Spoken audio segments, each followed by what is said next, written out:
Peace be with you. Friends, we come now to the second Sunday of Lent, and we're on, I call it both dangerous and very holy ground, because the church is giving us this reading from the 22nd chapter of Genesis.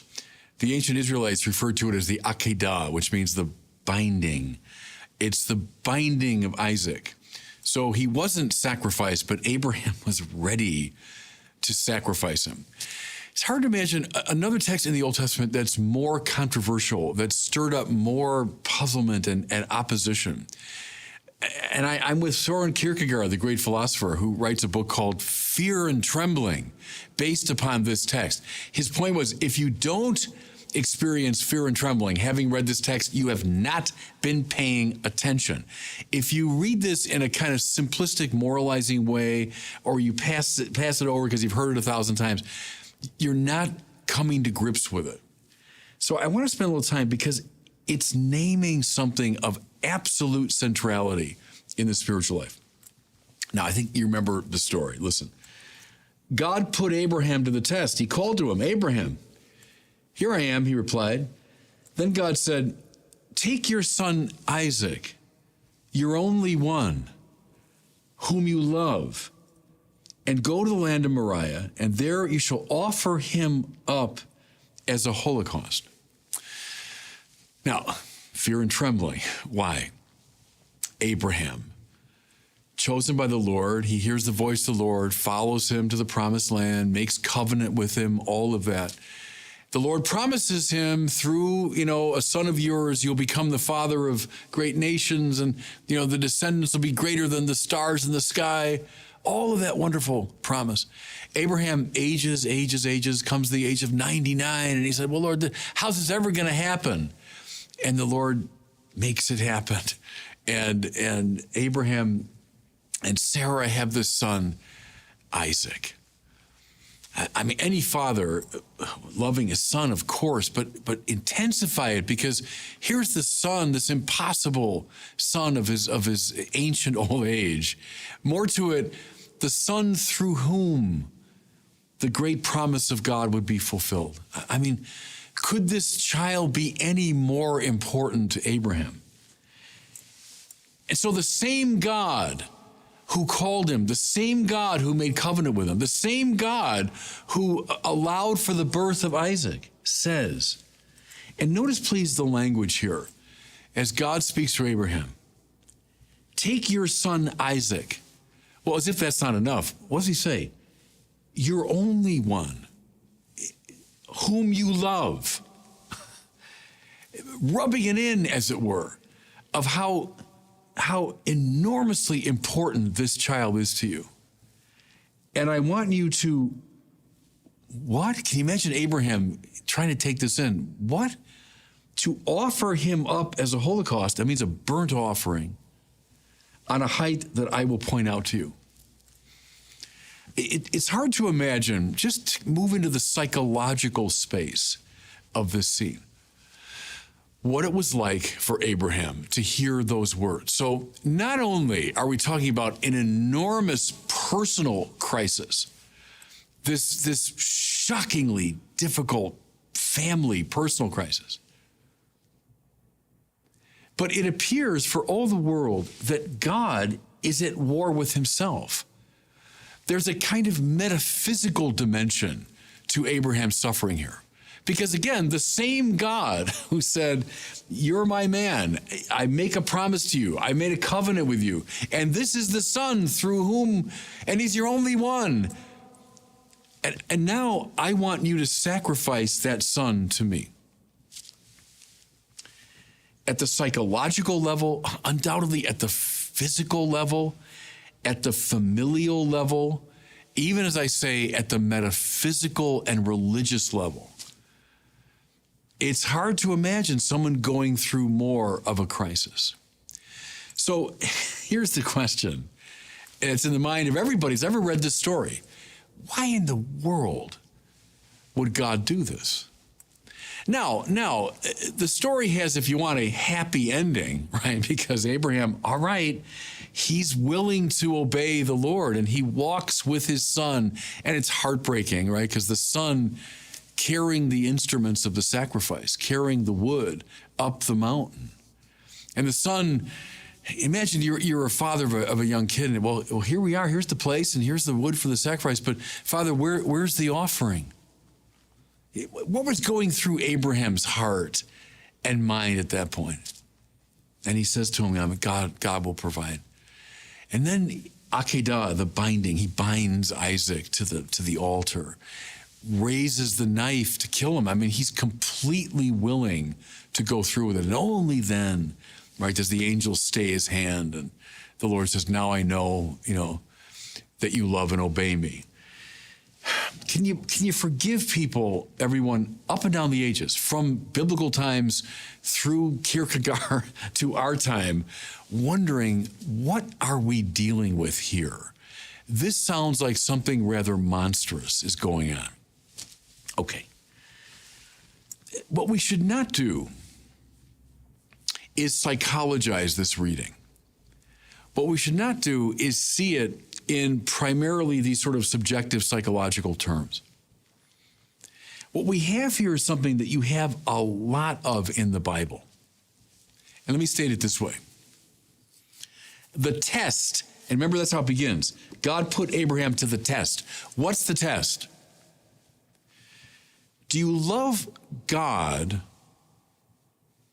or do you love the benefits of God? Let me say that again. That's the test. Do you love God, or do you love the benefits of God?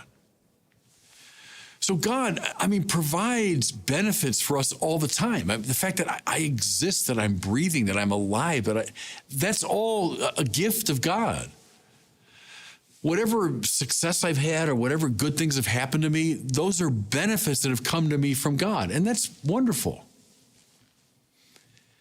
But how do I love God? Do I love God because of the good things he gives me? Or do I love him for his own sake? Do I love the benefits that come to me from God's will? Or do I love God's will? Now, there's a link between this story, a tight link, I think, and the story at the beginning of the book of Job. Do you remember? Similarly, Satan in the heavenly court, God says to him, have you noticed my servant Job? I know most people are wicked, but there's Job. He's just upright. He's great. He's a wonderful person. And Satan says to him, well, yeah, because you've given him every good thing.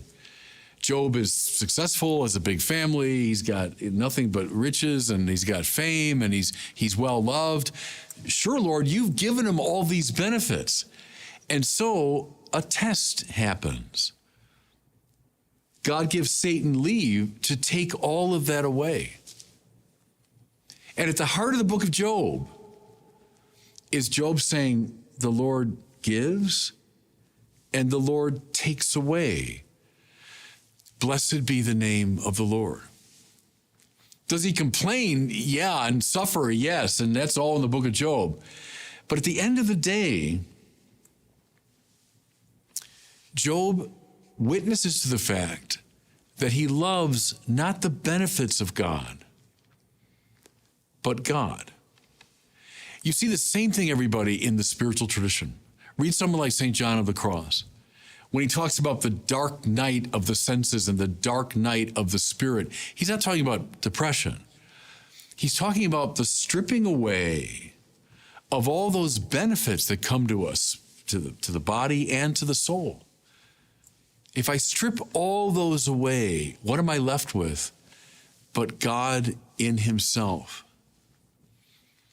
Do I love the benefits of God, or do I love God? It's in some ways the central question of the spiritual life. In this world, is this a tough road to walk? Yeah, it is. It is. Because as Job said, and as Abraham experienced, the Lord gives, and sometimes the Lord takes away. Now, is God's ultimate purpose always a purpose of love? Yes. Yes. God is love. Can we always see it clearly and on our terms? No.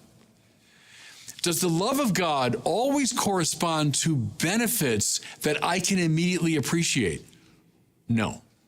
And that's the test. That's the test. Okay. Abraham on Mount Moriah, Job on the dung heap, right, having been stripped of all these goods. One more image. Jesus on the cross. What's he stripped of on the cross? Every possible benefit. Sensual pleasure? No, he's at the limit of suffering. Friendship? His friends have all abandoned him. Honor? No, they're spitting at him. Bodily well-being? No, he's dying. He's like Abraham on Mount Moriah. He's like Job on the dung heap. Jesus nailed to the cross. And what does he say? Father, forgive them, and Father, into your hands I commend my spirit. What did he say in Gethsemane when he entered into this time of suffering? Not my will, your will. Do you love the benefits of God, or do you love God? Sometimes, I'll use this language now of the book of Genesis, sometimes that's the test. When all's going well, and I'm just basking in benefits, maybe it's not clear in the depth of my own soul. Am I loving these, or am I loving God for his own sake? Now, just one quick glance, because the church connects that awful story, and I mean awful in that rich sense of the word. It's an awe-inspiring story as well as being awful in the more conventional sense. It links it to Mark's account of the Transfiguration. What happens now on Mount Tabor, the Mount of Transfiguration? Peter, James, and John, in the midst of all the struggles of their ministry, they see Jesus metamorphosed. That's what the Greek says, literally, transfigured, dazzlingly bright, the glory of the Lord revealed. See, that's the will of God that we love, even when we can't see it. What they're given is a glimpse in this life of that glory. We're meant to fall in love with God in himself, even when we can't see the glory, even when the benefits are taken from us. I know it's hard stuff, everybody. This is very high-octane spirituality. But Lent is precisely the time when we put ourselves to that test, when we ask ourselves that question: do I love the benefits of God, or do I love God? And God bless you.